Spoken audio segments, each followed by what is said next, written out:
Oh, oke. Nah.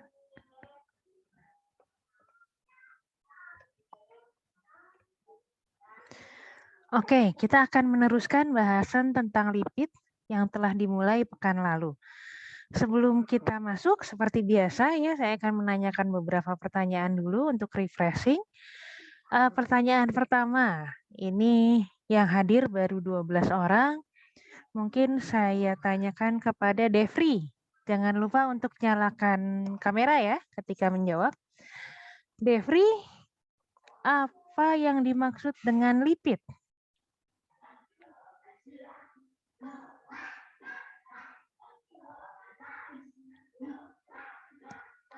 Halo?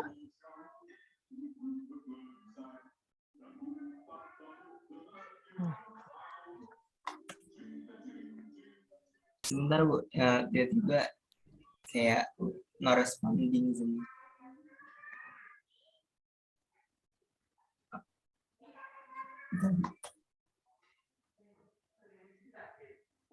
Oke, udah terdengar belum suaranya? Sekarang terdengar. Oke, jadi lipid itu seingat saya kemarin tuh kayak nggak punya suatu struktur khusus, tapi intinya dia bersifat sangat hidrofobik. Dia juga tersusun dari rantai hidrokarbon yang panjang. Oke, jadi dia bersifat hidrofobik secara umum terdiri dari hidrokarbon rantai panjang gitu ya. Mungkin Nadira mau menambahkan? Sebentar Bu.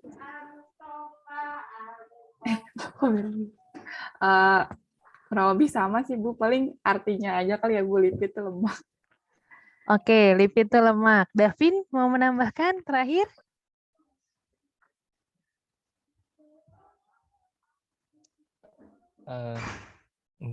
Belum kepikiran yang lain sih. Oke, jadi memang lipid itu adalah kelompok biomolekul yang tidak memiliki ciri khas tertentu selain dia bersifat hidrofobik atau tidak larut dalam air. Ya. Ciri khas tertentunya itu ada di kelompok-kelompok lipid, yang mana sampai saat ini lipid dikelompokkan menjadi 7 kelompok. Yang sudah kita bahas kemarin adalah 2 kelompok. Yang pertama adalah asam lemak, yang kedua adalah trigliserida. Rafli, apa ciri khas dari kelompok asam lemak?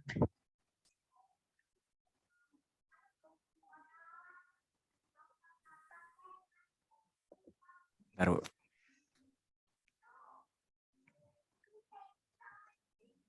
Asam lemak itu dia biasanya terdiri dari yang C genap itu ya Bu, kalau nggak salah. Betul, Yang ciri C14 khasnya, sampai 20. ciri khasnya biasanya jumlah atom karbonnya lemak, umumnya C14 sampai C20, tapi ciri khas utamanya belum kesebut nih.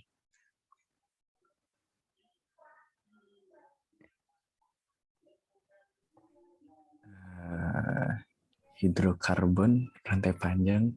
Hidrokarbon rantai panjang, oke, belum. Ada Satu lagi. rantai sampingnya hidrokarbon rantai panjang itu. Betul. Terus rantai utamanya? Kalau rantai sampingnya hidrokarbon rantai panjang. Asam karboksilat. Nah, itu belum kesebut ya. Asam karboksilat dengan hidrokarbon rantai panjang. Umumnya berjumlah genap, paling banyak ada antara C14 sampai C20. Terima kasih Rafli. Selanjutnya, kalau trigliserida, apa itu trigliserida, Yoe?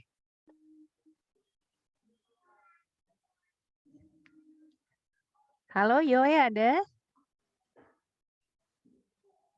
Ada Bu, lagi nyalain kamera Bu. Kalau trigliserida itu ester gliserol sama asam lemak ya Bu.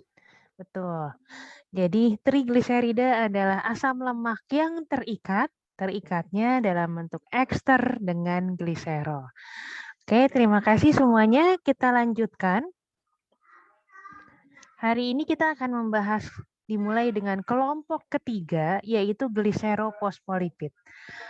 Apakah yang menjadi ciri dari kelompok gliseroposfolipid? Nah, gliseroposfolipid ini nama lainnya adalah fosfogliserida atau secara umum kita juga sebut sebagai fosfolipid. Ya. Dari namanya, maka kita bisa lihat kelompok ini punya satu gugus tambahan, yaitu gugus fosfat. Ya. Fosfolipid, jadi dia adalah kelompok lipid yang punya gugus fosfat. Nah, gugus fosfatnya terikat di mana? Gugus fosfatnya terikat pada salah satu atom karbon gliserol. Ya. Jadi di sini sebetulnya dia adalah gliserol 3-fosfat atau trigliserida yang mana salah satu gugus asam lemaknya tergantikan dengan gugus fosfat. Jadi di sini dituliskan C1 dan C2 masih berikatan dengan asam lemak, tapi C yang ketiga berikatan dengan fosfat. Nah, ini C1, C2-nya ada rule of thumb tertentu? Tidak ya, secara umum bisa apa saja. Hanya ini kecenderungannya kalau yang salah satunya tidak jenuh, maka yang tidak jenuh berada di atom karbon yang kedua. Nah, karena dia berikatan dengan fosfat, kita tahu bahwa fosfat bersifat polar, maka gliserofosfolipid ini bersifat lebih hidrofilik daripada trigliserida. Ya. Jadi dia masuk ke amfifilik. Ya. Jadi dia lebih hidrofilik daripada trigliserida. Ya, gugus fosfatnya membuat dia lebih hidrofilik. Nah, gliserofosfolipid inilah yang merupakan komponen membran sel bakteri. Jadi bagian yang polarnya itu adalah fosfatnya, bagian nonpolarnya adalah asam lemaknya. Oke. Nah, ini yang biasa akhirnya digunakan sebagai surfaktan gitu ya, itu adalah gliserofosfolipid karena bersifat amfifilik. Ya. Oke, jadi gambarannya seperti ini. Ini adalah backbone-nya gliserol. Maaf, kenapa dia hilang lagi? Oh, dia putih. Ini backbone-nya gliserol ya. Gula alkohol dengan jumlah atom karbon 3. Atom karbon pertama dari gliserol dan atom kedua dari gliserol teresterifikasi dengan asam lemak. Ini asam lemaknya. Ya. Atom karbon ketiga teresterifikasi dengan fosfat. Nah, jadi dia hanya punya 2 kaki yang bersifat hidrofobik. Nah, begini ya. Ini disebut juga fosfatidik asid atau asam fosfatidat. Asam yang punya gugus fosfat. Nah, gliserofosfolipid ini banyak turunannya. Ya. Jadi, karena fosfat ini punya 4 atom oksigen, dia juga bisa teresterifikasi lanjut, ya, terfosfoesterifikasi lanjut. Ya. Jadi satu oksigen dari fosfatnya membuat dia teresterifikasi dengan gliserol. Oksigen yang lain bisa teresterifikasi dengan molekul yang lain. Contohnya di sini, ini bukan teresterifikasi ya, di sini kita lihat terikat dengan gugus yang lain. Nah, apabila yang terikat pada fosfat adalah molekul kolin, kolin itu adalah trimetil 1, 2, 3 etanol, ini etanol, amin. Jadi amin yang keempat tangannya salah satunya berikatan dengan etanol, 3 yang lain berikatan dengan metil. Etanolnya lalu teresterifikasi dengan fosfat. Jadilah fosfatidilkolin. Nah, jadi ini surfaktan, kita lihat ini polar, kolinnya juga polar. Dia adalah lebih polar sifatnya dibandingkan tadi gliserofosfolipid yang standar. Ini, ya. Oke, ini banyak digunakan sebagai surfaktan. Nah, contoh yang lain, si fosfat ini bisa terikat dengan berbagai macam molekul. Misalnya etanol amin. Ya, jadi fosfatidil etanol amin. Fosfatidil serin. Nah, ini fosfatnya berikatan dengan serin. Serin adalah salah satu contoh asam amino ya. Dia juga bisa berikatan lagi dengan gliserol. Jadi fosfatidilgliserol. Atau ini satu molekul. Ini apa namanya? Ini gliserofosfolipid ya. Ini gliserofosfolipid lalu berikatan dengan gliserol lagi. Jadilah difosfatidilgliserol. Dia adalah kardiolipin atau lemak yang ada di kardio atau jantung. Apabila dia mengikat inositol, ya, inositol rasanya dipresentasikan ya waktu atau saya lupa ada yang mengerjakan tugas inositol kalau tidak salah waktu karbohidrat. Dia adalah senyawa turunan karbohidrat, ya, yang mana gulanya adalah C6 yang bersifat siklik. Nah, apabila dia yang inositol yang berikatan dengan tadi gliserofosfolipid, maka dia menjadi fosfatidil inositol. Ya. Jadi ini turunan dari gliserofosfolipid ada banyak sekali macamnya. Dan ini banyak terdapat di sel. Nah, contoh yang terkenal yang akan di-highlight di sini adalah lecitin. Saya kira semua tahu lecitin ya. Nah, di sini ini adalah makanan yang merupakan salah satu favorit ya rasanya bagi semua orang, yaitu coklat. Maaf di sini suaranya agak mendengung. Yaitu coklat ya. Nah, ini coklat di sini kalau kita lihat, nah ini khusus ini hanya orang Bandung rasanya yang tahu. Nah, kalau kita lihat yang saya temukan nih kebetulan adalah komposisi dari Cadbury. Kita lihat di sini contohnya ada soya lecithin. Dia kodenya 476. Ini 476 tuh kode apa sih? Ini kode kalau nanti ya ada bahan tambahan pangan atau bahan-bahan aditif, bahan-bahan kimia yang biasa digunakan sebagai aditif pada produk pangan, dia ada kodenya. Bisa dituliskan sebagai dengan imbuhan E, jadi E476, atau ditulis sebagai 476 saja.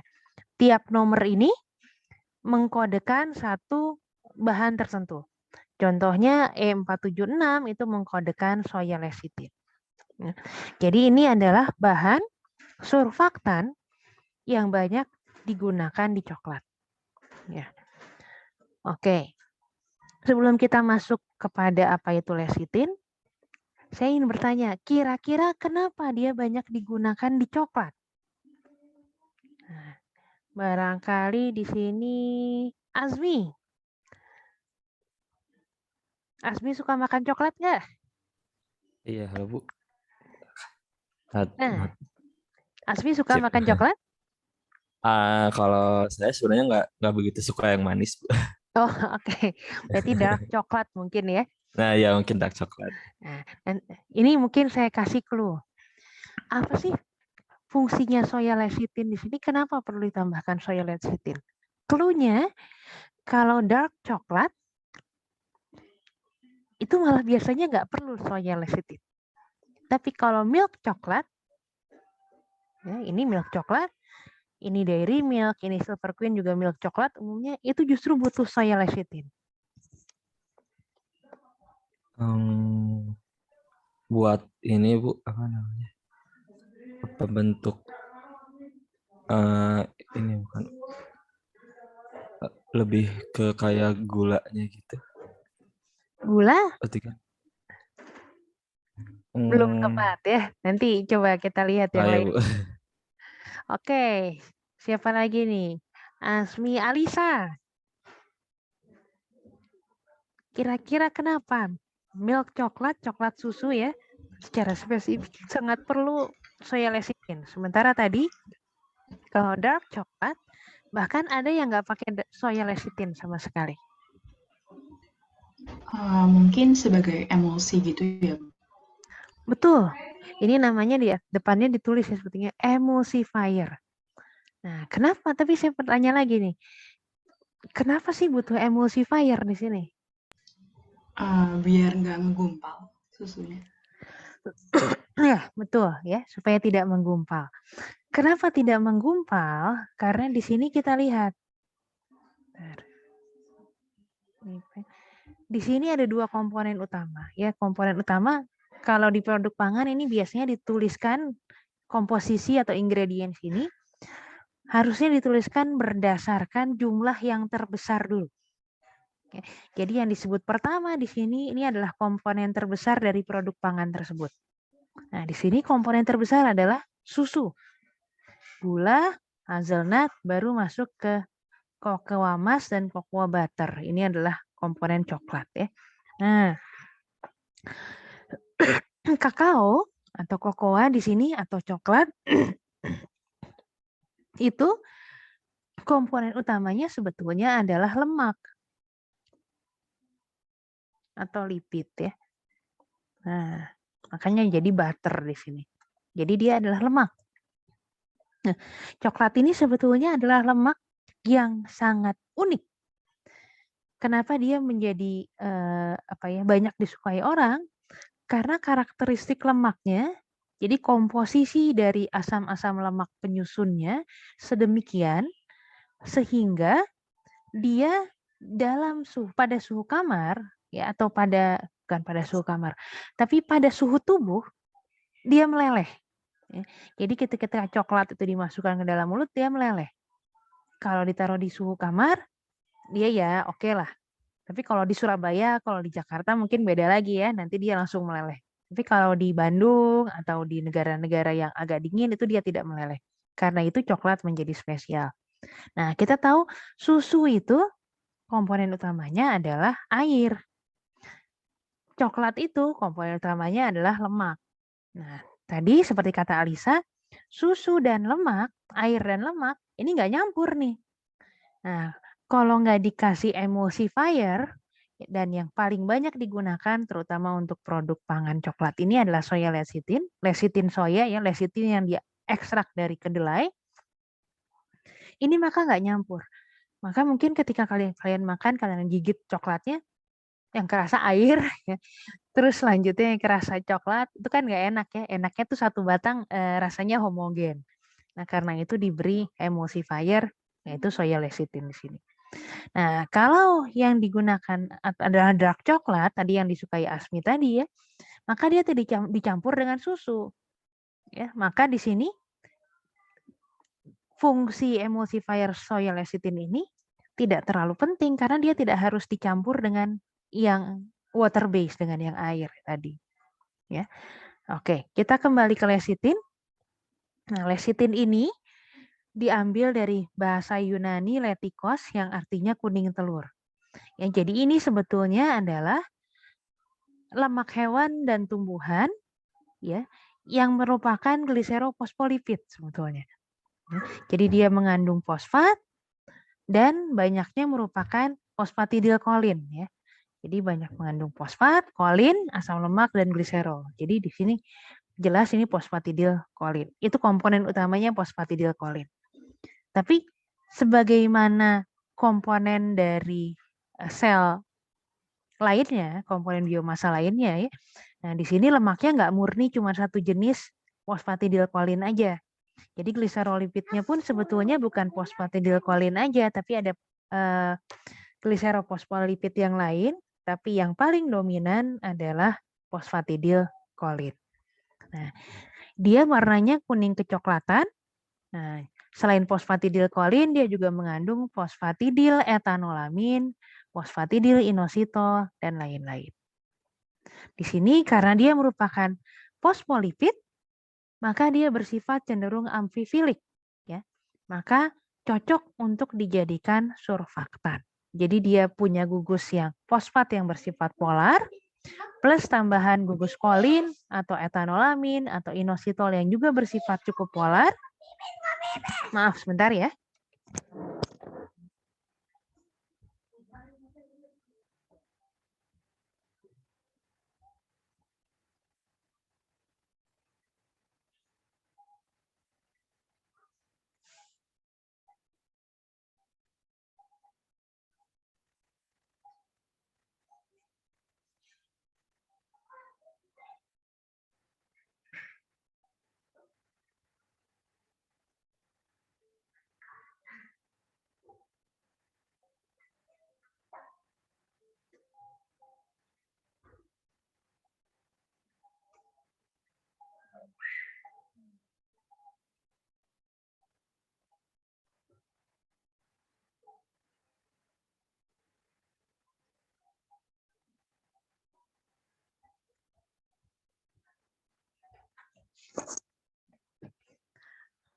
Oke, saya kembali, mohon maaf, terima kasih atas kesabarannya. Jadi dia punya gugus kolin dan fosfat ya, atau etanolamin dan fosfat yang bersifat cukup polar, dan dia juga punya asam lemak rantai panjang yang bersifat nonpolar. Jadi itu yang membuat dia menjadi surfaktan karena dia bersifat amfifilik. Ya. Lalu karena dia merupakan biomolekul, ya, dia diperoleh dari molekul-molekul biologis dari biosistem, maka dia aman untuk sistem biologis. Ya.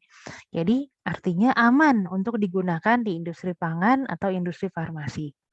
Maka dia merupakan surfaktan yang banyak digunakan di industri pangan dan farmasi. Ya, jadi dia merupakan emulsifier. Nah, kalau dia diambilnya awalnya dari kuning telur, maka mungkin pertanyaannya, terus kenapa dong diproduksinya banyak kan yang digunakan? Maaf, yang banyak digunakan itu soya lecitin atau lecitin toya. Nah, ini mungkin memang berkaitan dengan yang mengembangkan awalnya mengekstraknya dari minyak kedelai. Ya. Nah, mungkin nggak dikembangkan dari minyak nabati lainnya? Sebetulnya sih ya mungkin saja ya. Tapi kita masih perlu lihat dulu. Nah, dalam minyak-minyak nabati yang lain, contohnya minyak kelapa sawit. Nah, ini porsi gliserofosfolipidnya besar atau enggak sih? Ya, kalau komposisinya cukup besar, berarti mungkin dia cukup ekonomis untuk dikembangkan menjadi lecitin, palm lecitin gitu ya, lecitin yang diekstrak dari kelapa sawit. Nah, terus gimana cara ngelihatnya? Nah, kalau kita ngelihat minyak-minyak ada istilahnya ada angka iodin, ya, angka iodin, iodin number, ada saponification number, angka sabun, angka penyabunan, ya. Nah, di sini ini menunjukkan angka penyabunan ini menunjukkan dari minyak nabati itu berapa persen yang merupakan trigliserida sehingga bisa disabunkan. Nah, angka iodin itu menunjukkan kalau tidak salah berapa asam lemak yang bebas gitu ya. Nah, nanti yang di situ yang tidak tersabunkan berarti sebagian besarnya adalah ini gliserofosfolipid. Nah, jadi dari angka-angka ini selalu ada nih ya dalam karakterisasi minyak. Nanti kita bisa melihat gliserofosfolipidnya berapa persen dan itu yang berpotensi digunakan sebagai surfaktan karena sifatnya amfifilik. Ya. Oke, kita lanjutkan. Ini apa ini ya? Ini adalah, ini adalah enzim. Ya, rasanya kita sudah ada yang menyampaikan ini di tugasnya kemarin. Lipase itu adalah enzim yang digunakan untuk menghidrolisis lemak, khususnya menghidrolisis trigliserida. Rasanya tugasnya Asmi ya, betul Asmi kemarin?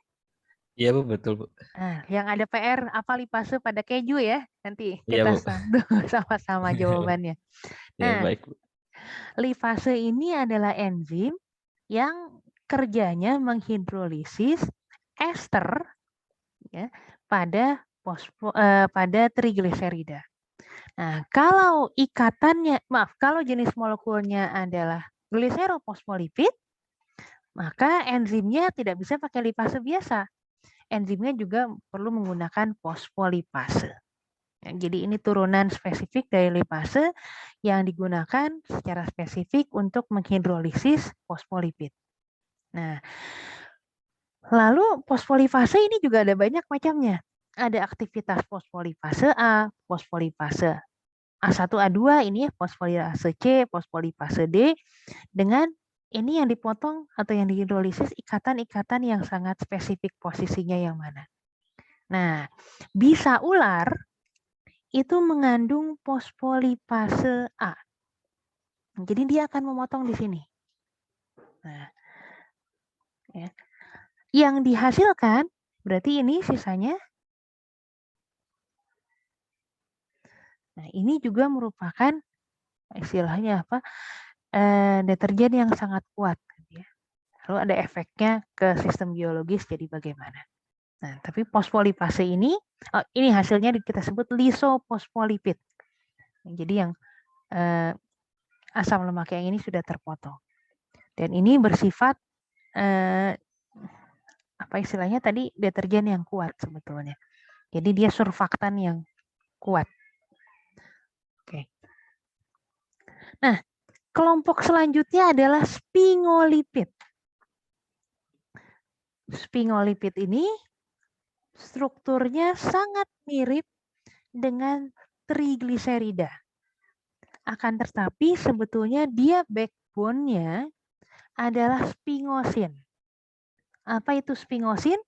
Jadi mengingatnya gampang ya, sphingolipid backbone-nya sphingosine, sama-sama depannya sphingo. Nah, sphingosine ini sebetulnya adalah C18 amino alkohol. Jadi dia adalah senyawa alkohol yang punya atom karbon 18 dan dia berikatan dengan satu gugus amin. Nah, jadi ini sphingosine.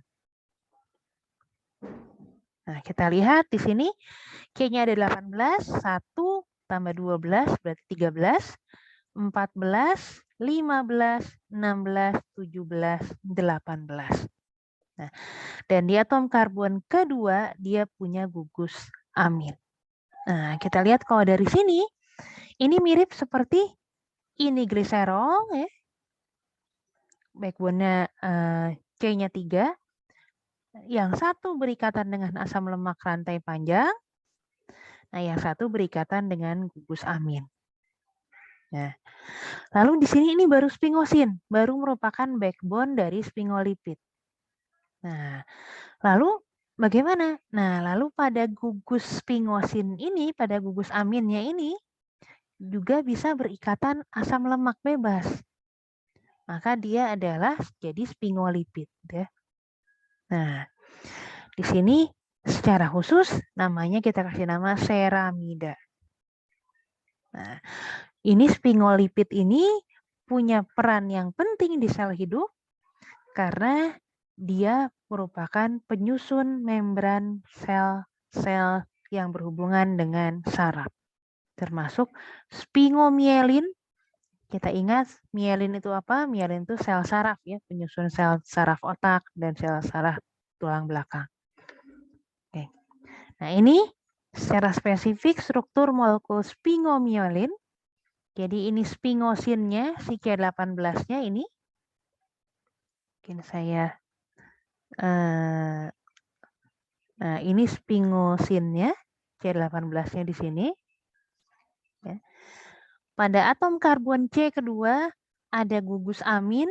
Gugus aminnya di sini berikatan dengan asam lemak. Kita lihat sini, ini gugus amin, ini berikatan dengan asam lemak.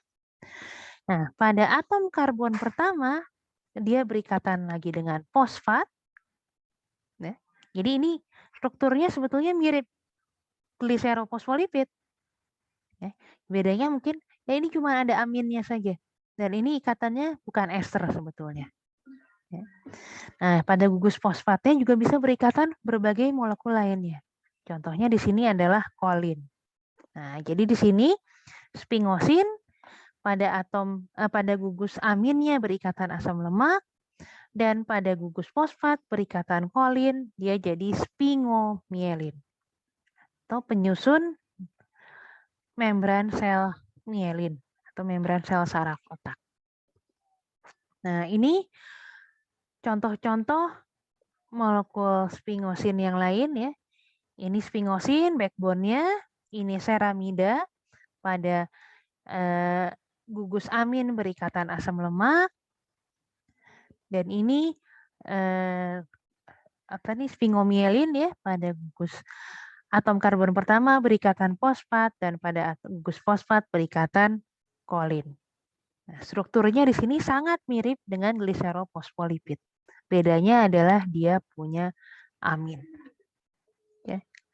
Nah, di sini jadi sphingosin bisa kita katakan adalah lemak yang punya gugus amin, yang punya atom nitrogen.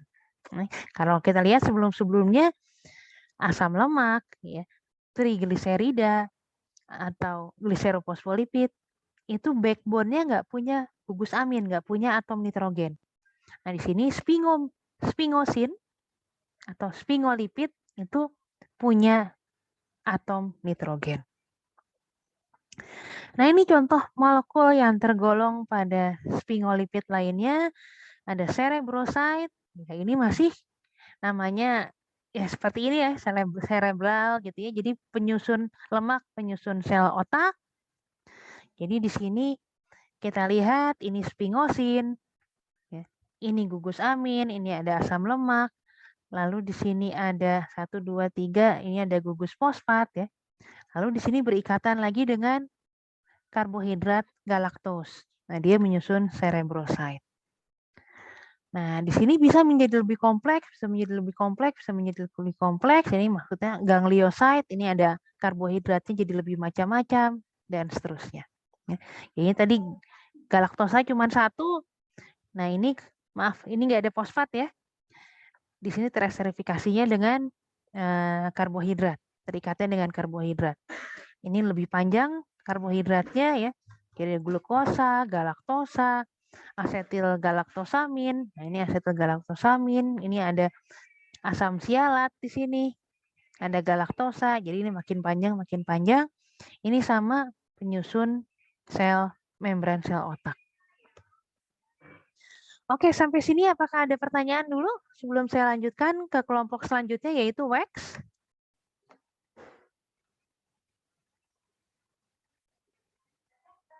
Silahkan.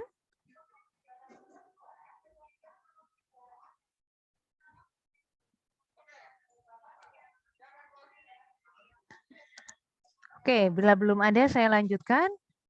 Nah, WEX adalah kelompok terakhir dari asam lemak yang, nah ini ada yangnya ya.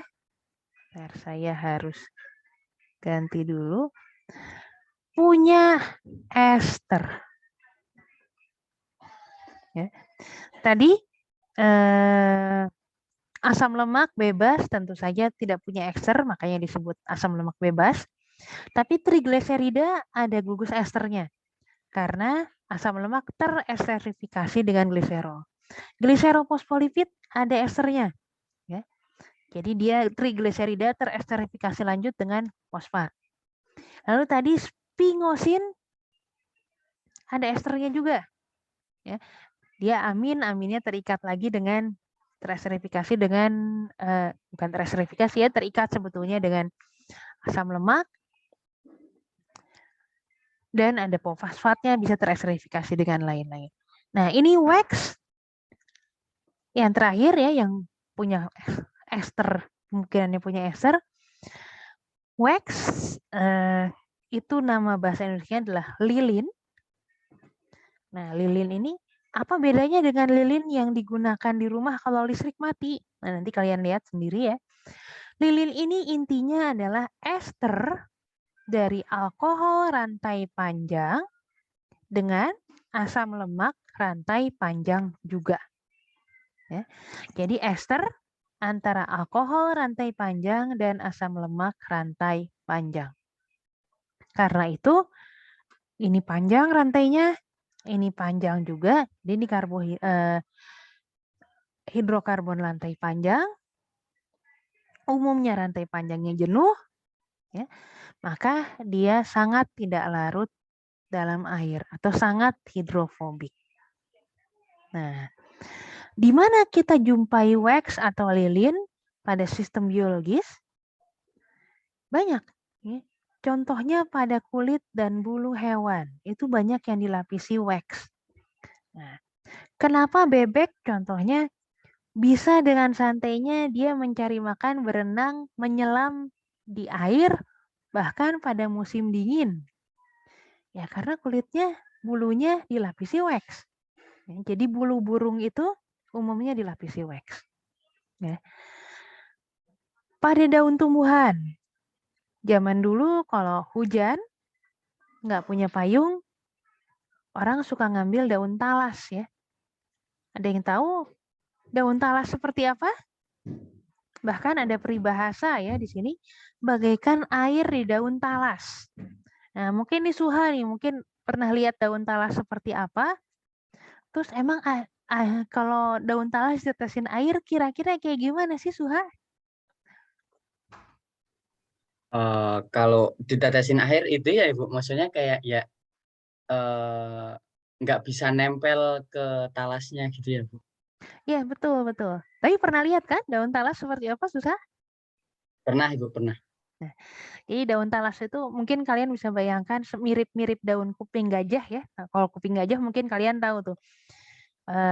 Kalau sekarang lagi trendingnya seperti masih daun-daunan seperti kuping gajah itu, yaitu kelompok talas-talasan yang banyak bolong-bolongnya gitu kan. Sekarang trendingnya seperti itu. Nah, daun talas itu nggak ada bolongnya. Nah, itu kalau kena air, ketetesan air hujan atau apa, ya dia nggak terserap oleh daunnya. Maka dia muter-muter aja itu di atas daunnya. Maka dia kalau hujan gitu ya suka dicari daun talas yang besar dijadikan sebagai pelindung kepala atau payung. Nah, itu dijadikan peribahasa sebagai air di daun talas gitu ya. Jadi dia muter-muter airnya di atas daun talas. Nah, kenapa itu bisa terjadi? Kenapa airnya tidak terserap oleh si daun? Karena daun talas itu banyak mengandung wax. Jadi diliputi oleh lilin. Ini di gambarnya daun talas mungkin bentuknya seperti ini ya, gede gitu. Nah, ini batang daunnya seperti ini. Kalau ditetesi ya, ini airnya muter-muter aja di sini.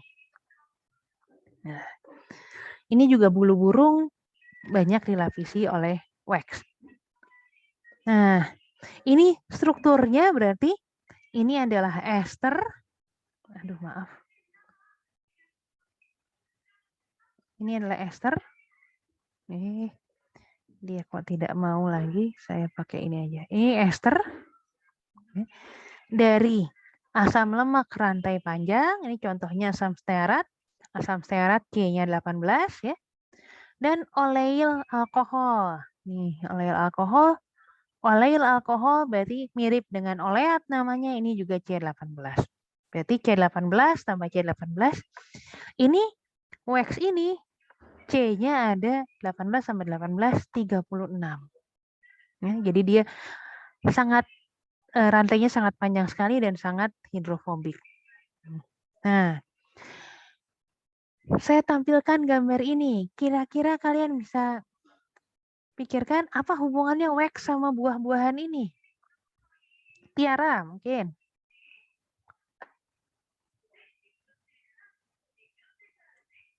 Iya, Bu. Apa hubungannya si buah-buahan ini sama wax? Mungkin di buah-buahnya tuh bisa di coating sama wax gitu juga ya. Ya, betul sekali. Jadi ini kata kuncinya coating ya, dilapis. Nah, kalau kalian jalan-jalan ke supermarket ya, ini kan biasanya nih buah impor ya. Ini apel yang seperti ini apel impor. Yang kita punya apel Malang warnanya hijau ya, bukan warna-warna merah seperti ini. Ini delima yang besar-besar warnanya merah, ini juga umumnya merupakan delima impor. Delima kita warnanya lebih cenderung hijau dan ukurannya tidak sebesar-besar delima impor. Nah, ini biasanya mengkilat. Nah, mengkilatnya itu dari mana? Dari coating. Coating oleh apa? Yang digunakan untuk senyawa pelapis pada buah-buahan ini adalah wax. Nah, saya tanya lanjut nih. Kalau tadi Tiara sudah memberikan kata kunci untuk coating, untuk pelapis. Aris, untuk apa sih buah-buahan ini dilapis dengan wax? Sebentar, Bu. Udah muncul belum videonya? Masih ada gambar kamera dicoret. Oh, bentar.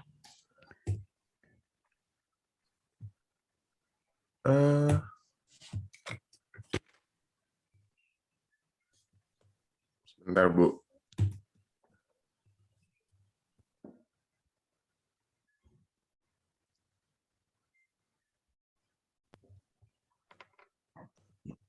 Saya nggak tahu sih kamera saya kenapa. Dah, ya udah nggak apa-apa. Yang penting jawabannya. Iya, setahu saya dilapisin wax itu supaya tahan lama ya, Bu. Iya, betul. Itu cara untuk memperpanjang umur buah. Ya, memang salah satunya dengan cara dilapis dengan wax ini. Ya. Nah, Selanjutnya Gary. Ya, Kenapa Bu. dia bisa memperpanjang umurnya? Bentar. Si wax ini ya bisa memperpanjang umurnya buah gitu ya, Bu. Iya. Soalnya kalau seandainya dikasih coating gitu, dia ada pelapisnya gitu, jadi eh, sulit untuk terkontaminasi atau mungkin dimakan sama hewan-hewan kayak semut gitu misalnya. Dan dia juga mungkin jadi lebih apa ya? Si buahnya itu lewat kulitnya itu jadi lebih hidrofobik juga, Bu. Ya, mungkin yang belum. Ignas, ada pendapat lain atau mau mempertajam jawaban Gary? Palingan biar bisa anti air aja sih Bu. Kalau kena air terus kan ntar makin lama makin cepat busuk. Terus biar lebih menarik juga mengkilap gitu. Iya. Naswa, mau mempertajam jawaban atau punya pendapat lain, Naswa? Mirip sama Ignas sama Gerald sih. Kayak tetap segar gitu, apalagi dia diimpor dari luar juga kan. Nah, ini mungkin kalau kita punya apel, ya kita katakanlah apel Malang gitu ya. Di sini nggak ada orang Malang ya rasanya ya. Oh, Gary orang Malang nih, betul-betul. Nah, Enggak, Bu, bukan, Bu. Cuman pengen ngelengkapin jawaban. oke. Gimana Gary? Mungkin itu juga bisa kayak mengeliminasi apa yang namanya kelembapan gitu, terus juga jadi pembatas gitu buat mencegah terjadinya pertukaran gas gitu, termasuk nggak sih, Bu? Nah, ini antara iya dan tidak ya. Ini kita perlu hati-hati. Iya betul seperti itu, tapi aplikasinya kita perlu lihat lebih dalam. Dia dikasih wax, dia bersifat hidrofobik. Ya. Hidrofobik betul dia akan menjadi barrier ya, supaya air nggak bisa lewat, supaya gas nggak bisa lewat. Karena dia hidrofobik ya. Air kalau hidrofobik kan mental gitu ya, nggak bisa lewat. Udara beberapa zat tertentu karena sifatnya hidrofobik ini juga susah larut. Nah, tapi bukan air justru akibatnya jadi menahan air di situ. Air nggak bisa menguap. Nah, kalian bayangkan beli apel Malang, ditaruh di udara bebas, lama-lama kira-kira apa yang terjadi? Apelnya kisut ya. Berarti kan uap airnya juga mengering tuh, menguap ke udara. Nah, dengan ini dia nggak bisa kisut karena kadar airnya tertahan dalam buah. Airnya nggak bisa menguap. Ya. Nah, lalu dia menjaga kelembaban tertentu pada buah, dia juga nggak makin lembab. Tadi jadi jawaban Ignas tadi ya, jadi mikroba bisa tumbuh pada aktivitas air tertentu. Nah, karena dia dikasih hidrofobik ini, mikroba nggak bisa tumbuh di situ karena dia sifatnya hidrofobik, tidak ada air di lapisan luarnya. Maka dia untuk busuk butuh waktu yang lebih lama. Nah, jadi itu dengan cara itu dia memperpanjang waktu masa simpannya. Nah, tapi yang sering orang lakukan karena dia dilapis lilin ini, orang nggak mau makan kulitnya. Bagaimana pendapat kalian? Olive. Jadi semua buah dikupas dulu nih. Ibu tadi di saya putus-putus, kenapa Bu? Nah, jadi karena tahu ya ini buah ini kan dilapisi oleh wax, oleh lilin. Jadi orang nggak mau makan. Harus dikupas dulu. Kupasnya tebal. Pokoknya sampai lilinnya nggak ke bawah. Menurut Olive gimana? Bukannya kalau wax yang buat di buah itu sebenarnya ada food grade-nya gitu ya, Bu? Ya, Bukan betul. wax yang... Betul. Jadi yang di buah ini syaratnya harus fruit grade. Ya, jadi tadi kalau kulitnya nggak boleh dimakan tuh hoax ya, karena kalau diterapkan pada buah itu pasti food grade. Jadi ini memang sama-sama lilin yang kalian pakai untuk ketika listrik mati itu juga lilin, tapi itu adalah lilin umumnya dihasilkan dari destilat paling rendah atau residu dari destilasi minyak bumi. Ya. Jadi titik didihnya paling tinggi kalau kita mendestilasi minyak bumi di kilang minyak yang produk bawahnya itu jadi lilin juga. Salah satu aplikasinya untuk lilin yang kalian gunakan ketika listrik mati. Nah, zaman dulu orang belum mulai menggali minyak, menambang minyak. Terus lilinnya dari mana dong?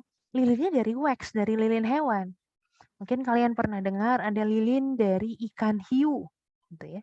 Nah, ikan hiu kalian bayangkan dia harus tinggal di laut, ya, yang suhunya mungkin sangat dingin. Lalu bagaimana dia bisa survive? Salah satunya wax-nya tebal banget. Jadi minyak ikan hiu itu, bukan ikan hiu, minyak ikan paus itu banyak dicari orang dulu untuk digunakan sebagai lilin. Ya, diambil wax-nya, lalu digunakan sebagai lilin. Nah, jadi ini pun yang diterapkan di sini adalah wax yang asalnya dari produk-produk ya nabati ya atau hewani gitu. Jadi food grade lah. Nah, lalu sebanyak apa sih yang diterapkan? Kita lihat di link videonya ya. Sebentar, ini YouTube-nya. Sebentar. Saya harus exit dulu.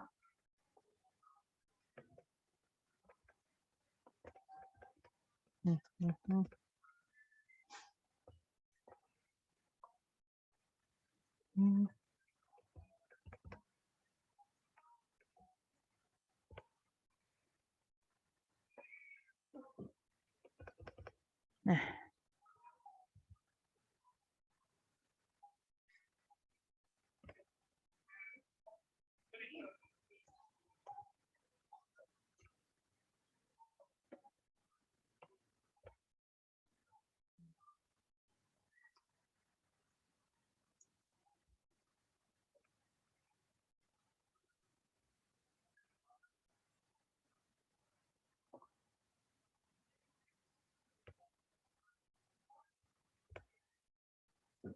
waduh, ternyata maaf videonya sudah tidak tersedia lagi. Saya kembali ke sini, berarti nanti saya perlu carikan video yang lain ya.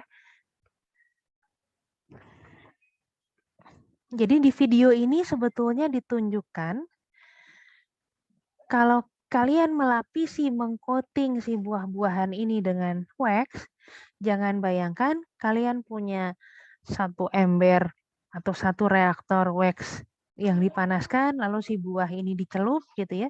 Itu metode konvensional. Metode konvensional untuk melapisi buah dengan lilin ini, jadi si pelapisnya ini dibuat sangat banyak ya, lalu dicelup buahnya. Jadi kalau begitu yang dibutuhkan banyak. Nah, saat ini yang banyak digunakan orang tuh di-spray ya, disemprot, tapi dengan nozzle tertentu sehingga ukuran si wax ini juga sangat kecil, sementara buahnya ini dibuat vibrating, dibuat bergetar. Jadi dengan semprotan dan wax ini dibuat droplet yang ukurannya sangat kecil, lalu buahnya juga bergetar, dia jumlah wax yang dibutuhkan untuk mengcoating atau melapis si buah ini sangat terbatas. Jadi bisa sedikit sekali. Dan itu sebetulnya sudah cukup untuk membuat si buah ini tahan lama. Jadi kita membuat lapisan film tipis sekali di buah ini dengan wax untuk memperpanjang masa simpan buah. Jadi aspeknya lebih ekonomis ya, karena kebutuhan pelapisnya sedikit, dan masa simpan buahnya juga bisa diperpanjang. Nah, itu salah satu peran kalian ya sebagai chemical engineer nanti bagaimana mendesain proses-proses seperti itu. Ini di sini kan kalian bisa mendesain nozzle buat nyemprotnya itu supaya seefisien mungkin. Oke, kita lanjutkan. Nah, wax ini pemanfaatannya bukan hanya itu ya. Wax ini banyak sekali pemanfaatannya, yang terkenal salah satunya Carnauba wax. Nah, ini karnuba itu nama pohon sebetulnya. Ini pohon sejenis pohon palem yang tumbuhnya di Amerika Selatan. Ya, jadi pohon palem-paleman seperti kelapa sawit, kelapa, lalu pohon bentar lagi mau bulan puasa, kolang-kaling, itu kan sebetulnya pohon palem-paleman ya, buah atap, itu sebetulnya jenis pohon palem-paleman. Nah, ini namanya pohon karnuba. Nah, karnuba ini sama seperti tadi, seperti daun talas, daunnya ini punya lapisan wax yang tebal. Jadi itu bisa diambil waxnya, digunakan orang, lalu digunakan untuk apa? Banyak dimanfaatkan untuk semir. Ya, jadi semir mobil, semir sepatu, pelapis lantai, gitu ya, perahu dan lain-lain supaya tampak cemerlang, mengkilat gitu. Lalu wax ini manfaat yang lain apa? Contoh yang terkenal adalah lanolin. Lanolin ini wax yang diambil dari wool atau domba. Nah, jadi ini digunakan sebagai brand make up sebetulnya. Jadi dulu ada Oil of Olay. Nah, ini dia adalah seorang ilmuwan ya, saintis, dia kemis dari Afrika Selatan. Dia mengembangkan pemanfaatan lanolin atau wax dari hewan untuk kosmetik. Ya, ini dulu sempat masuk juga produknya ke Indonesia oleh P&G kalau tidak salah ya. Oil of Olay ini menjadi Oil of Ulan kalau tidak salah di Indonesia. Nah, ini menggunakan base-nya itu adalah wax dari domba, lanolin. Nah, kenapa yang digunakan sebagai kosmetik ini adalah wax dari domba, dari bulu domba ya? Karena dia cepat berbaur dengan kulit manusia. Jadi wax ini aplikasinya tadi ya selain untuk semir, tadi lilin gitu ya untuk coating buah. Ini banyak digunakan untuk bahan kosmetik. Nah, jadi apa ini ya? Dulu saya siapa yang sempat membahas tugasnya gliserol? Nadira kalau tidak salah ya? Iya, Bu. Nah, ini juga wax ya. Wax ini banyak digunakan untuk kosmetik, entah itu untuk foundation, untuk lipstick. Lipstick itu wax ya. Nah, jadi kita perlu memilih lemak khususnya ini dalam bentuk wax ya. Wax yang mana yang tidak bersifat iritatif ya. Jadi cepat membaur dengan kulit, tidak menimbulkan alergi dan lain-lain. Nah, itu menjadi base untuk bahan-bahan kosmetik. Nah, jadi ngetesnya gimana? Ya ngetesnya pun sebetulnya yang dilakukan awalnya dites ke kulit manusia. Jadi kalau bikin produk kosmetik tentu saja kalau mau bikin lipstick berarti si wax ini dicampur dengan warna. Warnanya bisa apa? Ya warnanya bisa dari warna-warna alami atau warna-warna yang dari metal gitu ya. Mau bikin warna merah berarti pakai besi atau bagaimana. Nah, ngetesnya gimana? Ngetesnya kalau perusahaan kosmetik yang masih sederhana gitu ya, saya dulu pernah dengar ada kuliah tamu di BKKPII ya menghadirkan salah satunya industri kosmetik yang besar di Indonesia, tapi industri yang tradisional ya, mengembangkan produk-produk kosmetik dari bahan-bahan tradisional. Jadi risetnya dia belum terlalu maju, walaupun brandnya sudah besar. Nah, salah satunya tuh karyawannya ditempelin patch macam-macam. Jadi karyawannya gantian gitu ya, semua dijadikan tester, ditempelin patch ini kosmetik apa, tempelin patch di kulitnya.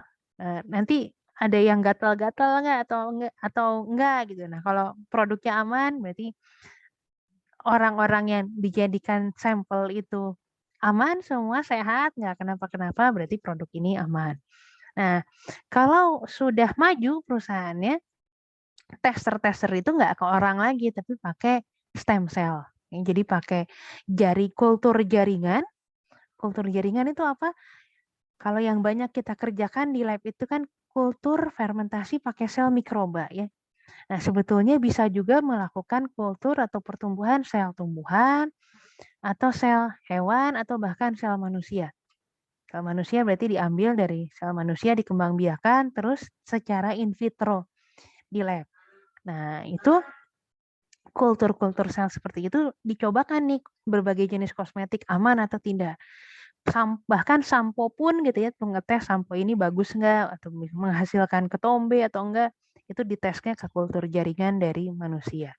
Nah, maksudnya jadi maaf ngobrolnya kemana-mana ya. Jadi ini dikembangkan dari kosmetik banyak digunakan lanolin atau tadi wax dari domba. Nah, ini aplikasi wax untuk kosmetik banyak. Contohnya pertama lipstick ya, tadi sudah saya sampaikan. Ini adalah suspensi zat pewarna dalam hidrokarbon lantai panjang. Tentu saja hidrokarbon lantai panjangnya yang paling aman adalah wax ya, lilin dan lemak. Ya sifatnya nabati gitu ya. Jadi kalau kalian lihat juga kosmetik-kosmetik itu kan seperti contohnya Body Shop kalau nggak salah ya, itu tidak menggunakan hewan gitu, tidak dites ke hewan gitu. Nah itu berarti bahan-bahannya nabati semua.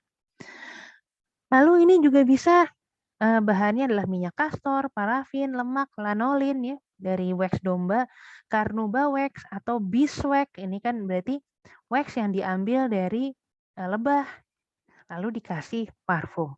Ya, jadi ini lilin dikasih zat pewarna, dikasih parfum, jadilah lipstick. Lalu make up untuk mata, ya mau maskara atau macam-macam produk serupa itu. Nah ini berarti wax dikasih pewarna yang lain, tapi pewarnanya kalau mau bikin hitam ya berarti dari karbon. Nah, jadi kurang lebih seninya kosmetik seperti itu ya. Saya sudah pernah menyampaikan kita pernah punya kerjasama dengan Wardah. Ya salah satu mahasiswa yang kerja di sana kemarin saya cerita tentang sabun ya. Nah mereka ngetes untuk sabun, lalu mereka juga ngetes untuk kosmetik bagaimana ya nyampur-nyampur lemak-lemakan begini, minyak atau lemak begini ya, dengan berbagai zat warna, dengan berbagai aditif, dan lalu dilihat efeknya bagaimana. Nah industri kosmetik ini industri yang berkembang cukup cepat juga ya, karena trennya ini kan cepat bergulirnya. Terutama kalau make up gitu kan setahun udah ada tren baru, Nah, jadi ini produknya rotasinya cepat sekali. Jadi R&D-nya cukup besar ya dan marketingnya cukup besar. Karena itu dalam beberapa tahun terakhir mungkin sejak angkatan 2010-an salah satu perusahaan yang banyak sekali menerima alumni ITB, khususnya alumni teknik kimia itu adalah Wardah. Karena perusahaannya juga memang sedang berkembang cepat, lalu industri kosmetik ini juga butuh R&D yang sangat cepat. Karena perkembangan trennya terus berubah dalam waktu yang cepat. Oke, kita sudah membahas ya, sampai wax itu intinya adalah lemak yang punya gugus ester ya, kecuali ini asam lemak dan sphingolipid.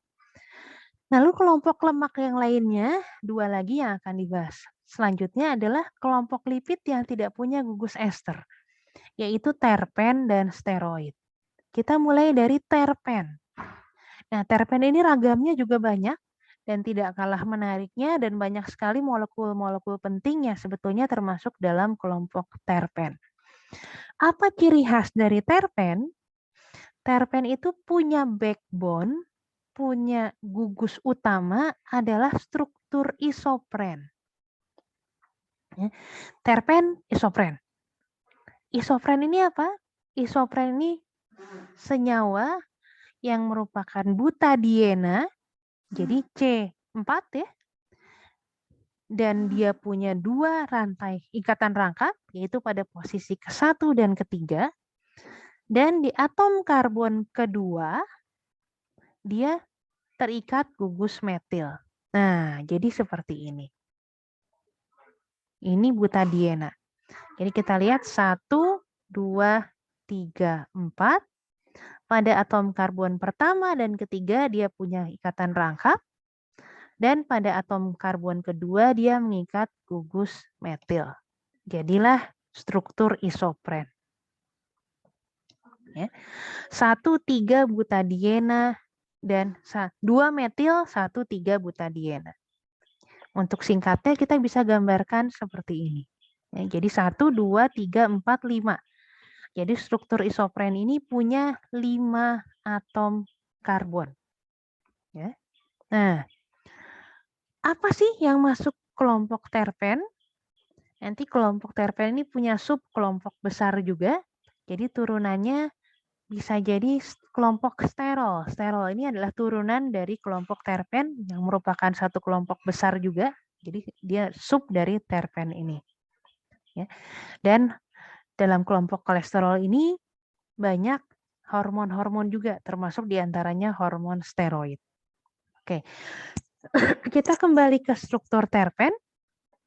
Nah, terpen ini yang disebut sebagai terpen adalah gabungan dari 2 struktur isopren.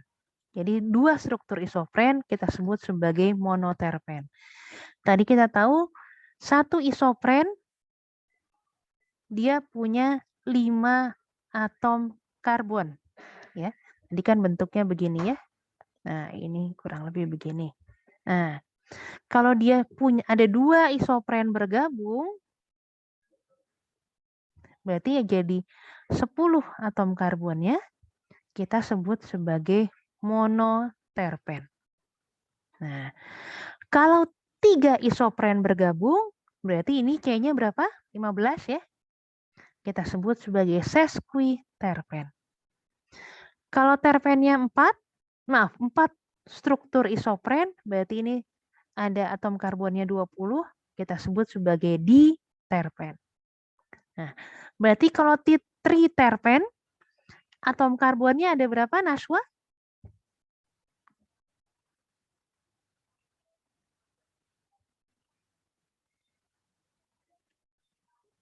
Halo, Naswa? Kalau triterpen, atom karbonnya ada berapa? Ada 6 ya. Tunggu. 6 kali? Kali 5 berarti 30. Betul. Triterpen atom karbonnya ada 30. Kalau tetraterpen, berarti ada berapa atom karbonnya, Yoe? 40 ya, Bu? Betul. Tetraterpen atom karbonnya ada 40. Nah, lalu ada kita sebut sebagai polisoprenoid atau poliprenol. Dia merupakan turunan dari terpen rantai panjang. Nah, kita lihat ini di sel banyak, di biosistem banyak sekali ada poliprenol. Nah, lalu bagaimana struktur-struktur isopren ini bergabung? Intinya ada 2 jenis ya. Ada yang kita sebut ikatan antara kepala dan ekor. Jadi ini kepalanya ya, ini kan isopren, ini kita sebut kepalanya, ini kita sebut ekornya. Kalau si kepala isopren ini bergabung dengan salah satu kaki di ekor isopren yang lain, maka kita sebut ikatan kepala ke ekor. Jadi bentuknya seperti ini.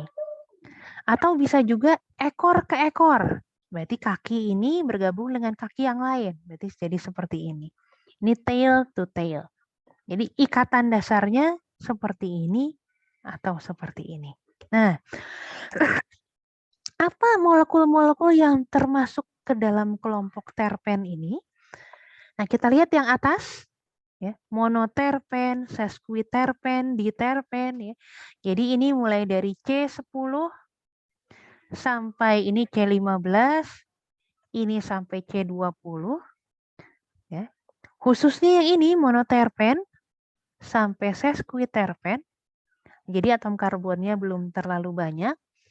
Dia banyak dikenal karena memberikan aroma yang khusus, aroma dan rasa yang khusus, ya khususnya aroma.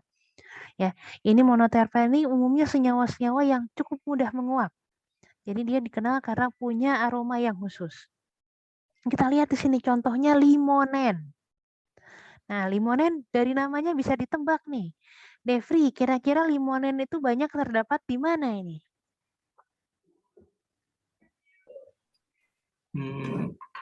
Limonen, kayak lemon. Iya betul.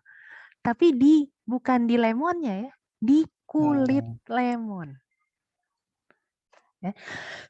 Jadi dia banyak terdapat di kulit lemon. Nah, citronellal.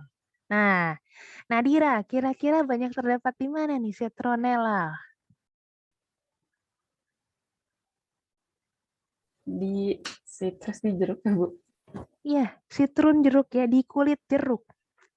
Nah, jadi ini yang membuat kulit jeruk ya atau kulit lemon punya aroma tertentu itu adalah limonen dan citronellal ini sebetulnya. Nah, bahkan kalau kalian suka melihat acara memasak di TV ya, itu kadang-kadang kemasakan tuh diparutin kulit jeruk atau kulit lemon gitu ya untuk memberikan aroma tertentu. Nah, itu adalah limonen dan citronella. Nah, walaupun tidak terdapat dalam jeruk, ini juga banyak terdapat dalam sereh. Ya. Jadi kan kalau kalian jalan-jalan ke kafe gitu suka ada sekarang banyak minuman yang lagi beberapa tahun terakhir ya. Misalnya teh dicemplungin sereh. Sereh itu bahasa Inggrisnya, mungkin kalian lebih kenal bahasa Inggrisnya daripada bahasa Indonesianya. Lemongrass. Ya. Nah, sekarang banyak tuh minuman apa itu teh kayak atau mungkin jamu-jamuan seperti beras kencur gitu ya disajikannya pakai satu batang sereh bumbu masak gitu ya. Sereh itu ya tadi lemongrass. Jadi rumput grass dari rumput, lemon yang punya aroma lemon. Okay. Jadi ini dia banyak mengandung limonen dan citronella. Dulu beberapa tahun yang lalu gitu, ini seperti biasa kan, tiap tahun saya minta peserta kuliah ini untuk membuat tugas terkait topik. Nah, waktu lipit ada yang berbicara tentang ekstrak minyak ekstrak dari sereh. Komponen utamanya limonen dan citronella. Terus kan, dari tugas itu diuraikan ini potensial banyak diaplikasikan sebagai obat nyamuk. Jadi banyak sekali aplikasi-aplikasi yang mungkin diperoleh dari komponen tersebut. Ya, intinya adalah limonella dan citronella dan dia adalah senyawa yang tergolong pada kelompok monoterpen. Ya, kelompok besar terpen. Lalu ada mentol. Saya kira semuanya nggak ada yang nggak kenal mentol ya. Nah, kira-kira banyak dipakai di mana nih mentol? Davin? Permen bukan sih, Bu. Biasanya saya tahunya di permen rasa mentol. Ya, permen rasa mentol ada ya. Mentos mungkin ya. Mentos yang ada putih. pedes-pedesnya gitu. Betul. Ya itu. Lalu dari situ juga ada sikat gigi, gitu pasta gigi, terus mentol ya untuk pengharum mulut. Nah, ini juga banyak digunakan sebetulnya di minyak gosok ya. Jadi apa yang terkenal mungkin minyak caplang atau apa gitu atau minyak cap kapak gitu kalau untuk orang-orang tua. Nah, itu banyak mengandung mentol. Jadi ini sama utamanya komponennya aromanya. Jadi ini sebetulnya komponen terpen ini banyak digunakan di aromaterapi ya. Mentol ini untuk melegakan pernafasan gitu ya. Mungkin kalian pernah dengar Vicks VapoRub gitu ya. Ini komponen utamanya mentol. Jadi mentolnya nanti bisa menguap gitu ya dan dia bisa melegakan pernafasan. Nah, itu dia juga termasuk kelompok terpen. Nah, lalu ada kampen. Kampen tuh komponen utama kamper ya, pinen dan berbagai macam dari contoh monoterpen lainnya. Nah, sesquiterpen, maka komponennya lebih kompleks, ada bisabolen, ada eudesmol. Nah, lalu diterpen, ada pitol, ada asam giberelat. Nah, asam giberelat ini menjadi produk yang cukup banyak dieksplor ya sebagai produk bioproses. Jadi ini asam giberelat memang bisa diekstrak dari bahan alam, tanaman atau segala macam, tapi juga bisa dihasilkan melalui fermentasi mikroba. Jadi orang mulai mengekspor nih produksi asam giberelat melalui fermentasi. Dia aplikasinya untuk apa? Kalau tidak salah sebagai hormon ya, hormon pertumbuhan. Jadi banyak mengeksplor produksi asam giberelat. Nah, ini yang bawah all-trans-retinal. Nah, ini adalah vitamin A ya. Nah, ini vitamin A kita lihat, ini adalah komponen terpen juga, dia di terpen. Jadi C-nya 20 di sini. Nah, lalu di sini di bawahnya ini adalah likopen. Jadi saya loncat ke sini dulu. Ini C-nya 12, likopen C-nya 40. Tetraterpen. Nah, senyawa yang mirip dengan likopen, coba saya lihat sebentar gambarnya saya tampilkan atau tidak. Semoga ada ya. Saya lupa, saya masukkan di sini tidak. Nah, ternyata ada. Nah, ini. Karoten. Karoten merupakan senyawa yang bersaudara cukup baik dengan likopen. Mirip ya, masih sama-sama C40. Ini kelompok C40 atau tetraterpen. Nah, ini kelompok ini sebetulnya masuk dalam kelompok besar yang disebut karotenoid. Dia merupakan senyawa turunan terpen, jadi kelompok senyawa terpen dengan jumlah atom karbon 40, ya, atau tetraterpen. Yang terkenal adalah karoten atau beta karoten. Sebetulnya juga ada alfa karoten, tapi yang lebih dominan beta karoten. Nah, sebelum saya masuk ke senyawa lainnya yang termasuk dalam karotenoid, apabila beta karoten ini saya bagi dua di tengahnya sini, jadi pas ada dua molekul di terpen ya, yang masing-masing kiri C20, kanan C20, dan kita kembali lagi ke sini, dia jadi transretinal. Ya, cuma di sini ditambahin O1. Nah, jadi karena itu beta karoten khususnya karoten kita sebut sebagai provitamin A. Nah, jadi kita tidak makan vitamin A-nya, tapi yang kita makan umumnya beta karoten dan dia akan terurai dalam tubuh. Jadi tubuh kita punya enzim yang akan memotong beta karoten ini menjadi dua dan menghasilkan transretinal ya, yang merupakan komponen yang membantu penglihatan di mata kita. Itu adalah terpen juga. Nah, ini likopen termasuk karotenoid juga. Nanti kita kembali ke tadi karotenoid ya, yang tetraterpen. Lalu di triterpen ada squalen, ada lanosterol. Nah, saya balik lagi ke karotenoid dulu. Ini strukturnya mungkin digambarkan sedikit berbeda ya antara likopen yang ini dan yang satu lagi tadi. Tapi intinya ininya saja yang sedikit digambarkan berbeda. Lalu termasuk karotenoid juga ada astaxanthin, ada Z-astaxanthin. Nah, ini adalah senyawa yang banyak ya, atau yang terkenal sebagai komponen yang membuat ikan salmon berwarna merah. Jadi kenapa ikan salmon berwarna merah? Karena dia mengandung astaxanthin dan Z-astaxanthin. Ya. Likopen sendiri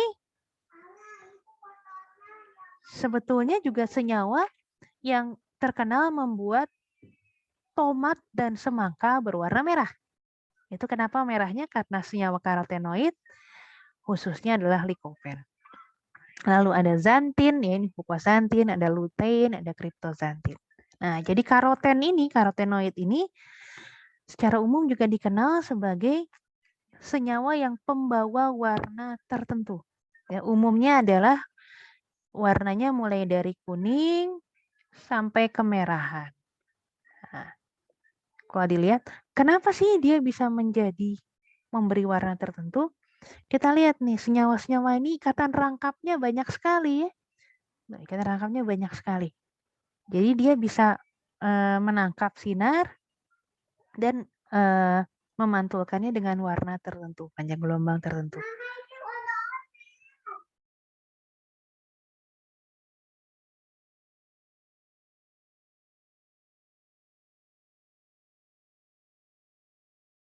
Kelompok senyawa yang banyak digunakan sebagai zat aditif pewarna. Nah, selain itu masih karotenoid, saya belum pindah ke yang lain. Karena ikatan rangkapnya banyak sekali, Ya, dia juga dikenal sebagai antioksidan. Nah, kenapa dia bisa bersifat antioksidan? Ya karena ikatan rangkapnya banyak sekali. Jadi kalau ketemu oksigen, satu persatu ikatan rangkapnya bisa dioksidasi. Ya. Jadi oksigen tidak akan mengoksidasi senyawa lain. Yang duluan dioksidasi adalah senyawa-senyawa ini. Karena itu kita sebut sebagai antioksidan. Oke, kita kembali. Ini terpen yang lain. Ada vitamin E. Ya, ini alfa tokoperol itu masuk vitamin E. Ada vitamin K, polikinon, menakinon. Vitamin K kelompoknya banyak ya, K1, K2 dan lain-lain. Itu intinya senyawa kinon. Itu juga merupakan senyawa turunan terpen. Ada koenzim Q, itu adalah ubiquinon, ini juga senyawa terpen dan lain-lain. Jadi di senyawa terpen ini banyak sekali gitu ya. Jadi ini saya sudah menyebut vitamin D dan vitamin A ya, beta karoten ini. Oke. Nah, ini contoh isopren yang lain ya. Ini ada isopren, 2 isopren, lalu dia ada gliserol di sini, gliserol di sini. Jadi senyawa isopren pun bisa teresterifikasi membentuk ini kaldarekol. Jadi ini kalau tidak salah merupakan senyawa yang dikenal sebagai penyusun membran sel bakteri Archaebacteria. Jadi kenapa Archaebacteria punya karakteristik yang spesifik berbeda dengan Eubacteria? Salah satunya pembedanya adalah membran selnya. Nah, membran sel Archaea ini lebih kuat sehingga bakteri Archaea ini umumnya sifatnya lebih kuat, lebih tahan temperatur, lebih tahan pH. Ya, salah satunya karena membran selnya adalah terpen. Nah, ini saya masuk lagi ke alge. Ya, kemarin saya sudah pernah menyebut tentang si Bobby ini, Botryrococcus brownie. Nah, dia adalah salah satu jenis alga yang bisa mengakumulasi lipid dalam selnya. Ini dikatakan salah satu literatur menyebutkan bahwa dia bisa mengakumulasi lipid sampai 61% komponen. 61% dari biomasanya, fraksi biomasa. Fraksi minyaknya bisa sampai 61%. Karena itu dia digadang-gadang potensial untuk dijadikan bahan baku untuk bahan bakar nabati ya, generasi ketiga, yaitu menggunakan alga. Contohnya ya ini Botryrococcus brownie. Nah, lipidnya apa yang dikandung di Botryrococcus brownie ini? Ini galurnya ya. Ini famili, ini spesies, ini strain-nya atau galurnya ada beberapa yang terkenal dari race A, race B dan race L. Nah, hidrokarbonnya bagaimana? Lipidnya sebetulnya bagaimana? Kita lihat. Nah, ini race A ini C-nya banyaknya ternyata yang ganjil, C25 sampai C31. Yang race B ini C-nya 30 sampai 37, yang race L ini C40. Nah, ini kebanyakan merupakan senyawa turunan terpen. Ya. Jadi ini adalah jenis-jenis lipid yang banyak dikandung di Botryrococcus brownie ini. Nah, kenapa lipid yang dikandung di Botryrococcus brownie ini menjanjikan untuk bahan bakar nabati ya? Kita lihat dia strukturnya terpen. Terpen itu cukup berbeda dengan asam lemak atau trigliserida atau yang lain-lain. Karena kita lihat di sini nih, dia nggak punya O, ya, dia nggak ada O-nya sama sekali.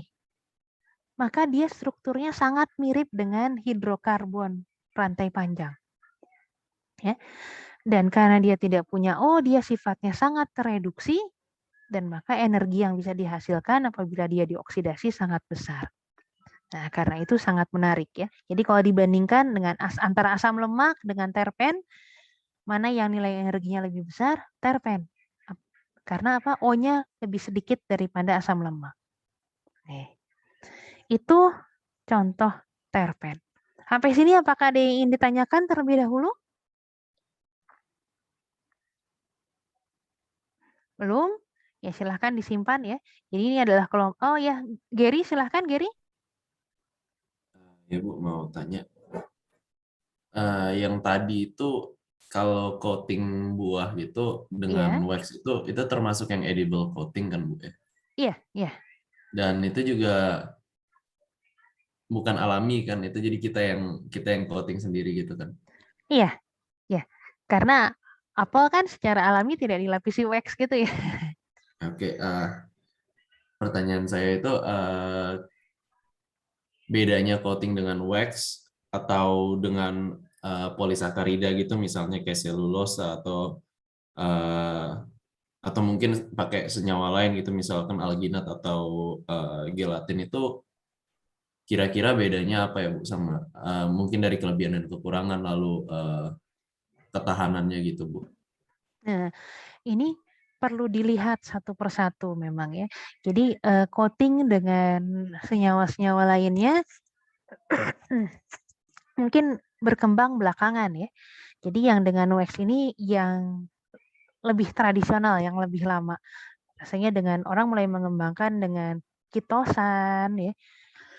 Senyawa karbohidrat contohnya kitosan di sini yang banyak dipakai untuk coating ya. Itu lebih belakangan. Nah, kalau dengan wax itu udah aplikasi komersial sejak lama lah. Nah, mungkin faktor yang bisa dilihat di sini sama-sama sebetulnya dia adalah sebetulnya edible ya.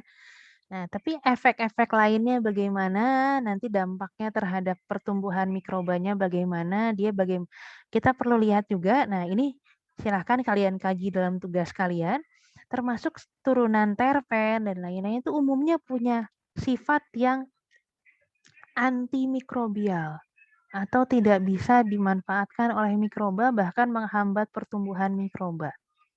Ya. Jadi aspek-aspek ini juga perlu diperhatikan. Jadi kalau kita mau meng-quote makanan gitu ya, nah aspeknya kan memang bukan hanya dia sifatnya spesifik ya, ada makanan basah, ada makanan kering. Lalu teks kalau makanan, bicara makanan nanti juga kita perlu melihat sifat organoleptiknya bagaimana atau dampaknya terhadap rasanya bagaimana, terhadap warnanya bagaimana gitu ya. Lalu juga aspek yang lain tentu saja ujung-ujungnya ekonominya bagaimana. Nah, tadi selain rasa dan aroma dan warna itu sifat organoleptik ya tadi yang khusus untuk pangan. Nah, untuk memperpanjang masa simpannya tentu saja bagaimana dia tetap menjaga kelembaban, berarti dia di sini bagaimana perannya dalam menghambat penguapan air atau difusi udara, itu perlu dilihat satu-satu dan efeknya terhadap pertumbuhan mikroba. Nah, mana yang lebih baik? Ya kita harus coba satu-satu gitu ya. Nggak bisa, rasanya tidak ada hal yang general satu paling bagus untuk semua. Tidak ada hal yang general seperti itu. Di bawah. Kita perlu lihat satu persatu. Nah, nanti ujung-ujungnya memang kalau mau menentukan mana, ya plus ada tambah faktor ekonomisnya mungkin atau tidak untuk dilakukan. Ya, nanti berkembang juga mungkin sudah di coating dengan apa, lalu dikasih nano silver lah atau apa, nanti jadi makin macam-macam sebetulnya. Ya mungkin begitu ya Gary ya, semoga tidak menjawab, jadi penasaran jadi nyari-nyari lagi. Ya Bu, siap Bu, makasih Bu. Oke, ada pertanyaan lagi? Sebelum saya lanjutkan. Oke, jadi kita sudah selesai membahas terpen secara ringkas, tapi yang ingin saya tekankan, terpen juga merupakan kelompok lipid dengan variasi yang beragam ya, dan juga nilai ekonomis dan hal yang sangat menarik dari kelompok lipid tersebut. Nah, selanjutnya ada steroid.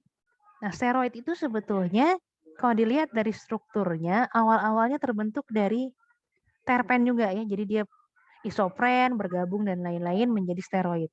Kalau dilihat jalur metabolismenya di sel, ya awalnya memang isopren lalu menjadi sesquiterpen ya. Nanti kan kita udah lihat sesquiterpen itu C-nya 15 gitu. lalu diubah jadi squalene, jadi apa, akhirnya baru bisa membentuk steroid. Jadi steroid ini bisa dikatakan terpen rantai panjang. Nah, sampai dia dikategorikan sebagai satu kelompok yang terpisah. Jadi dia punya struktur dasar tersendiri, yaitu dia punya 3 cincin C6 dan 1 cincin C5. Jadi ini molekul besar.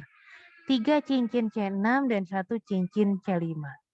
Nah, steroid yang paling umum yang terdapat pada hewan adalah kolesterol. Dan ini dalam hewan-hewanan gitu ya, dalam hewan dan manusia ada yang dinamakan kelompok hormon steroid, yaitu hormon yang molekulnya sebetulnya merupakan molekul steroid. Dia adalah androgen.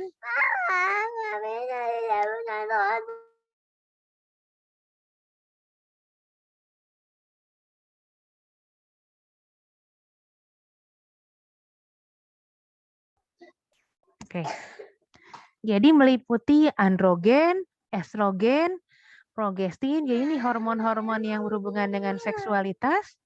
Lalu ada glukokortikoid. Jadi ini adalah hormon yang berhubungan dengan metabolisme karbohidrat, dan mineralokartokoid atau hormon yang berhubungan dengan metabolisme mineral dalam tubuh.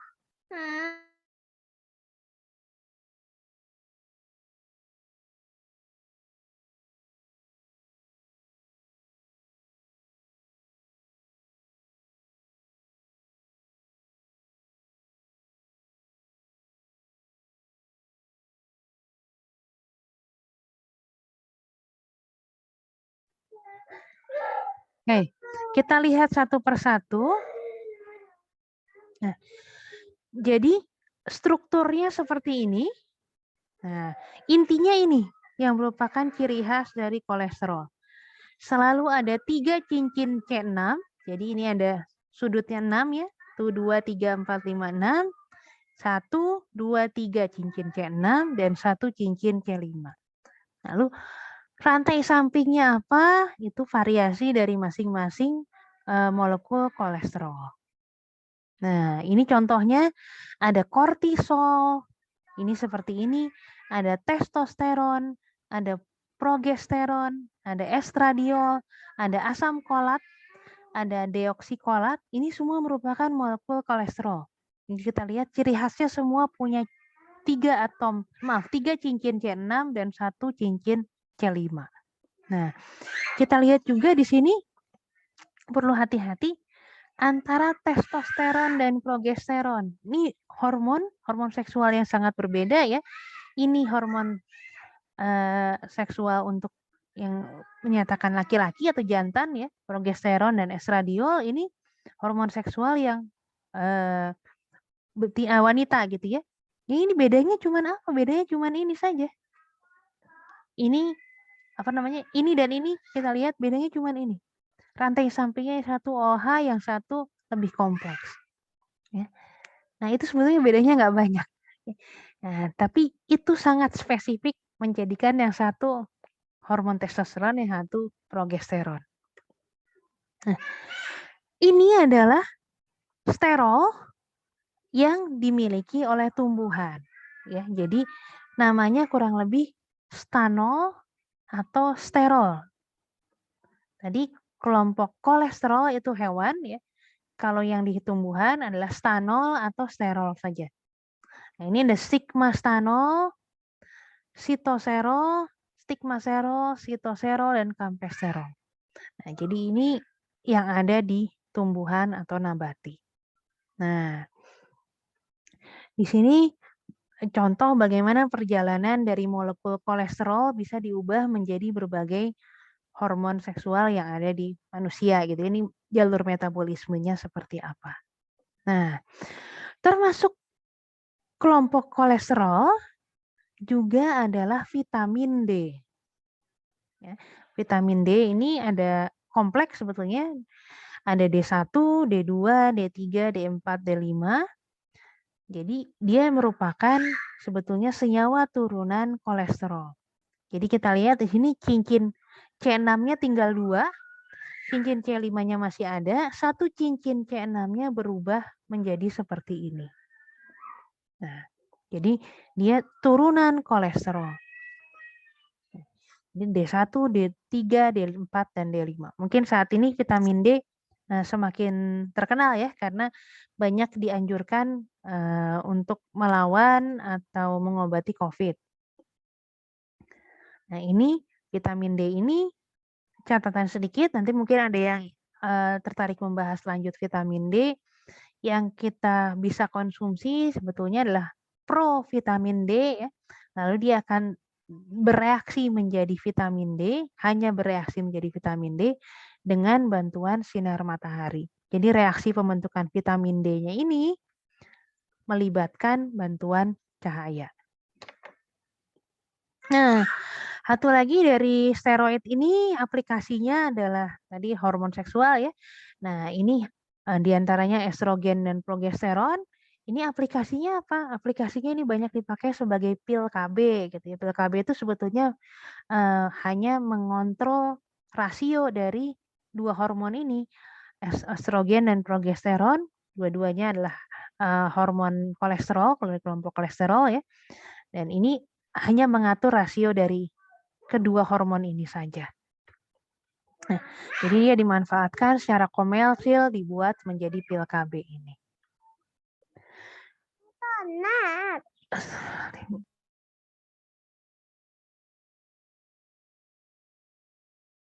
Ini mungkin sedikit intermezzo. Tadi kita bicara kolesterol. Nah, kolesterol yang kita bicarakan yang termasuk di dalam lipid itu berbeda dengan kolesterol yang sering disebut awam gitu ya. Yang sering disebut awam itu kolesterolnya itu adalah molekul kompleks molekul antara lipid dan protein. Jadi yang disebut awam sebagai kolesterol itu berbeda dengan kolesterol yang tadi. Ini adalah sebetulnya pembawa atau carrier ya, protein yang pembawa lipid. Nah, jadi ada HDL, ada LDL, ada VLDL. HDL itu high density lipid, berarti ini lebih banyak proteinnya daripada lipidnya, atau lipidnya sedikit, maka dia dia bagus gitu ya, karena lipidnya sedikit.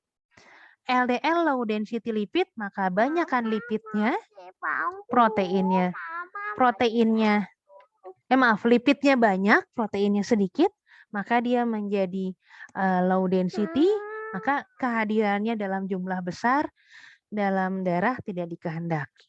Nah, rasio biasanya dilihat rasio antara HDL dan LDL. Jadi ini berbeda dengan kolesterol yang kita bicarakan tadi ya. Ini sekali lagi adalah karier kompleks antara protein dan lipid. Dan dia bahaya di sini karena kalau kebanyakan LDL, dia berpotensi untuk mengendapkan lipidnya di dalam pembuluh darah dan akhirnya bisa terblocking ya. Oke, ini sedikit lagi, rasanya slide saya terakhir ini. Ini adalah sterol dan stanol.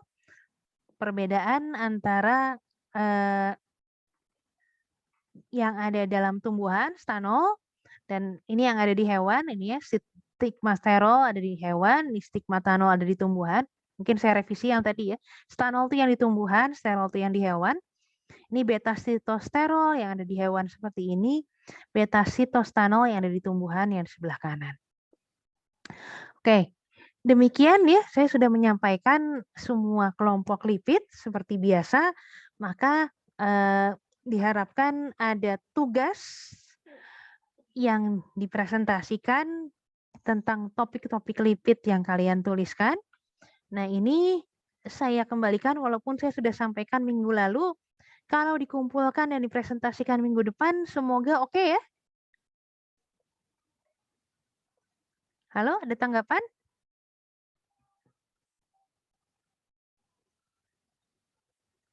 Oke, berarti oke ya.